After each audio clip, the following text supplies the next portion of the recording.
Justice Don is now directing the Justice Department to request 1.3 million IP addresses from a hosting server. If you don't know, that is hosting a website, a hashtag resistance, Trump resistance website.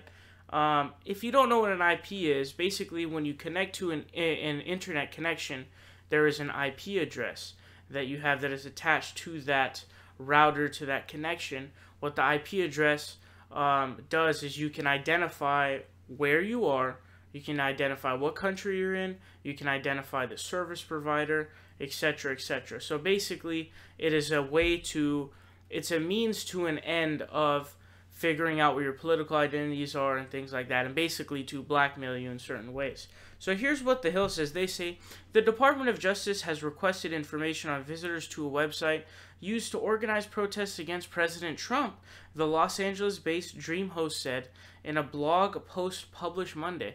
So just think about that for a second. He is asking for the IP addresses of people who visit a website because he wants to know who they are so that he can blackmail them and be able to do things like that. Because we know with the controls of all those government agencies, they can do a lot of damage to people. Dreamhost, a web hosting provider, said that it has been working with the Department of Justice for several months on the request, which believes goes too far under the Constitution. Dreamhost claimed that the complying with the request from the Justice Department would amount to handing over roughly 1.3 million visitor IP addresses to the government, in addition to contact information, email content, and photos of thousands of visitors to the website, which was involved in organizing protests against Trump on Inauguration Day.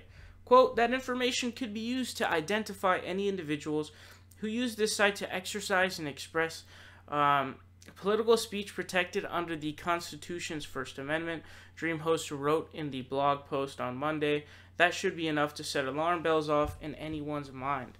This is also, in my opinion, a big breach of the Fourth Amendment. You can't just have like this fake system where you just get a fake warrant and you can just do whatever you want to look into it. There's no reason whatsoever that the president should be able to blindly grab 1.3 million people's IP addresses from a website that is organizing protests against him. This is like a literal picture of fascism. I'm just curious if Dave Rubin is going to talk about this, because this is literally one of the most powerful person in the world basically asking for these people's IP addresses in order to suppress their free speech. So, oh, it's these SJWs on fucking college campuses. Look at this right here. The man who has the power to all the government agencies, can fire anybody, is now asking for 1.3 million people's IP addresses in order to identify them, find photos of them, to be able to blackmail them because of their political speech and their political beliefs. So this is horrifically fascist and very scary, very scary.